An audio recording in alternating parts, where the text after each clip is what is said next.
Browning brass, look at that.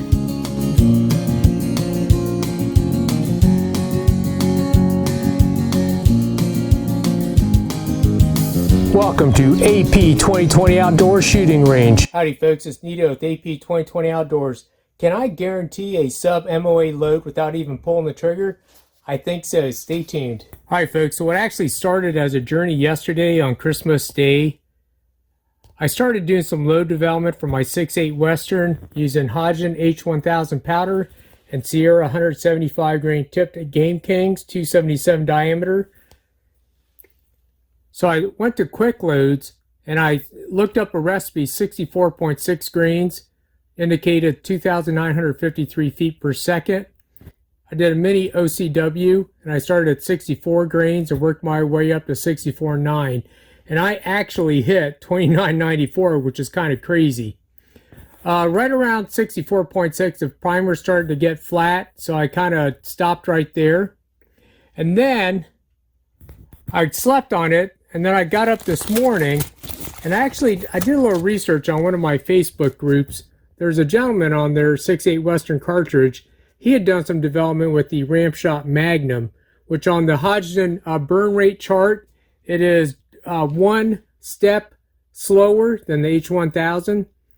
So he actually got his best group, I think was 66.5 grains. He had a velocity of 29.02. I see I have a heat of 3555. So let's go over to my computer. We'll talk a little bit about that. So folks, whenever I do my load development, I rely upon the optimum barrel time versus barrel length, node number as parameter. If we look at a 26-inch barrel, we have nodes ranging from 0.883 all the way up to 1.33. Remember that 1.33. If we go back to my loads I developed last night, I was nowhere near the 1.33 optimum barrel time right here. Actually, the best I got was 1.263 at 29.94 at 64.9 grains. So I was starting to see higher pressure levels. So I got onto my quick loads. And I entered all the pertinent information. And actually, one trick that you guys can do if you use quick loads, you could shoot a round. As your velocity doesn't line up, you can start tweaking some parameters. And I caution you, you definitely got to know what you're doing, but I tweaked the parameters to where my velocities lined up. And I actually, so my OBT I was shooting for was 1.33. Well, what I came up with was 63.3 grains. Notice, look at that, that's 105.6 fill, over 100% fill capacity. I came up with 2,907 feet per second, 61,063 psi, barrel time of 1.315. And I just knew from experience that load was going to shoot. So I'll tell you what, let's go outside and shoot and see if I was correct. Stay tuned. All right, folks, before we start shooting, let me talk about the rifle for some of you new guys on the channel. This is a Browning X-Bolt Max Long Range, chambered at 6.8 Western, 26-inch barrel, straight fluted. On the end, I've got an Energetic Armament Vox S. I've got the dead air chemo system, the key mount system, awesome system. Up top, I've got the Evolution Gunworks 20 MOA rail. This is a machined rail out of steel, not aluminum. Highly recommend them.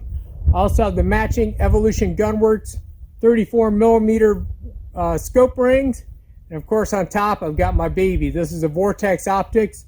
This is a 3 to 18 by 50 Razor Gen 2 34 millimeter main body mill. So I've got my target set out at 100 yards.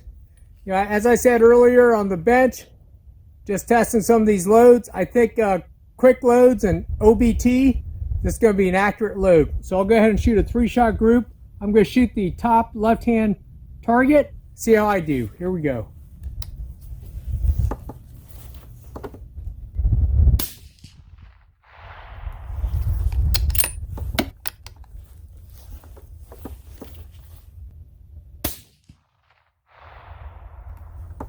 Yeah, baby. That's what I'm talking about.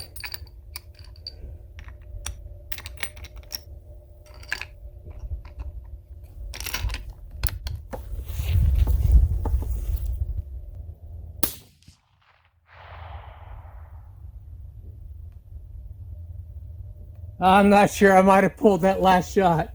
Well, I had a great group going there. All right, folks, proof is in the pudding, 0.732 inches. All right, folks, so this was the Winchester factory brass. I also have the Browning brass, the nickel plated, that actually had the Sierra 175 grain tipped Game Kings. We'll go ahead and shoot 3 shots on these. I will shoot the top right hand target.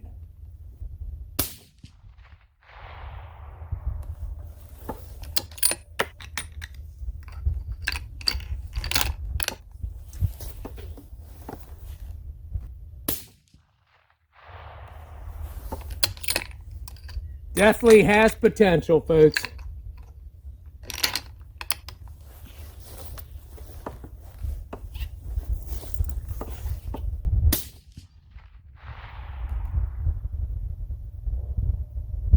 Oh yeah. Let's go check it out. What do you say? And 0.541 inches. And I'm sure I pulled those third shots. Primers are nice and round. No extractor marks, no hard extraction. All right, folks, just want to give a quick shout out. I picked up this Caldwell fire control rest. I actually have this. This is the second model. This model does not have the rear support. I like it in shooting some of these bigger rifles because my length of pull is shorter than most guys. So it lets me actually get the front rest closer to my back rest. Really helps out. So anyways, man, I'll tell you what, I am pumped. I'm glad that my optimum barrel time theory proved itself. It always has, you know, this is the way I've always developed my loads. Anyways, this is Nito with AP 2020 Outdoors. Remember, support that Second Amendment. We'll see you later. Stay tuned. I've got more content coming up.